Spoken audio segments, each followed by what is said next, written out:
श्री शिवाय नमस्तु। शंकर भोलेनाथ ओघड़दानी की कथा कर रही है। व्रत कार्तिक महत्तम कथा है। कार्तिक के महीने में सबसे बड़ा अगर व्रत का कोई नियम है तो केवल एक नियम सबसे बड़ा है, सुबह ब्रह्म मुहूर्त स्नान करना और दूसरा दीप लगाना, दिया प्रज्वलित करना, दीपक लगाना। दीपदान से बड़ा कार्तिक के महीने में कोई दान का वर्णन नहीं है जितना दीपदान का वर्णन।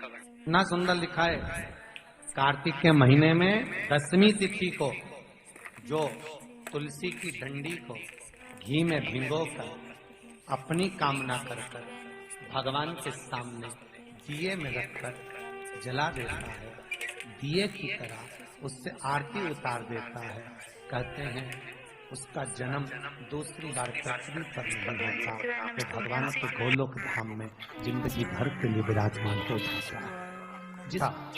विष्णु पुराण का 5वां अंश कार्तिक खंड वर्णन करता है, या स्कंद पुराण का कार्तिक खंड को उठा लीजिए, वो वर्णन करता है 24 तरह के दिए होते हैं।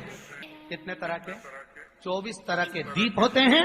उस दीप में सर्वाधिक श्रेष्ठ दीप होता है तुलसी दल का, तुलसी की झंडी से जो प्रकट किया। बत्तियों का भी क्रम है। कार्तिक पूर्णिमा के दिन लगाया गया दीपदान, किया गया दीपदान घर में संपदा की कमी नहीं आने देगा।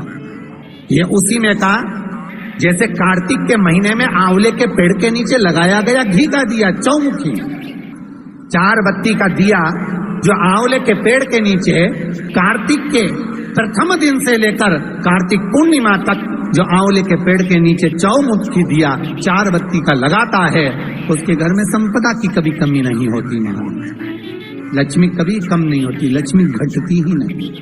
महाराज शिव महापुराण की कथा कहती है, विष्णु पुराण कहती है, स्कंद पुराण कहती है महाराज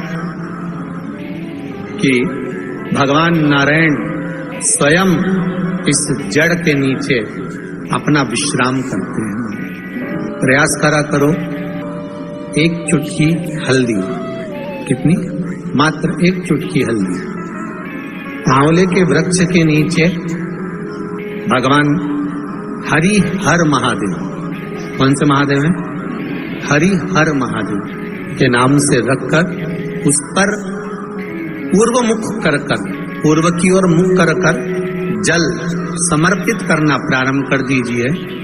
आप अगर प्रयास करेंगे शुक्रवार की शुक्रवार करें, या नवमी की नवमी करें, अष्टमी की अष्टमी करें, प्रदोष की प्रदोष कर लें, सोमवार की सोमवार कर लें, तो आंवले की जड़ के नीचे अगर हमने हल्दी रखकर जल का भाग समर्पित करा है पूर्वभिमुख होकर, तो अगर व्यापार नहीं चल रहा है, 1 हफ्ता हो गया बैठे हुए हो, कोई ग्राहकी नहीं है, तो 1 बार करो, दूसरी बार करने जाओगे तो आप अपने आप दौड़कर जाओगे कि मेरा 1 हफ्ते से व्यापार अच्छा चल रहा है।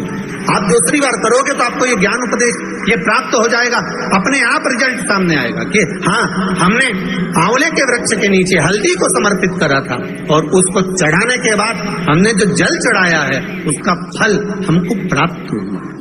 गाय का दूध होता है, गाय का जो दूध होता है ना, कच्चा दूध, तो गाय का जो कच्चा दूध होता है, शंकर जी भगवान पर, भोलेनाथ जी पर 1 कटोरी दूध, जितना आप पी सकते हो उतना दूध शंकर भगवान पर चढ़ा दीजिए, ठीक है।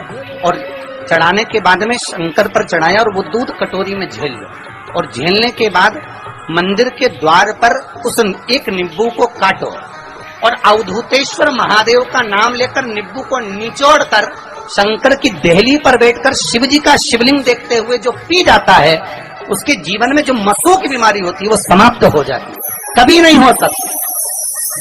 केवल अवधूतेश्वर महादेव का, केवल अवधूतेश्वर। उसी तरह शिव पुराण कहती है, लिंग पुराण कहती है, और नर्मदा पुराण। परीक्षा है आपकी, और आप चाहते हो कि मुझे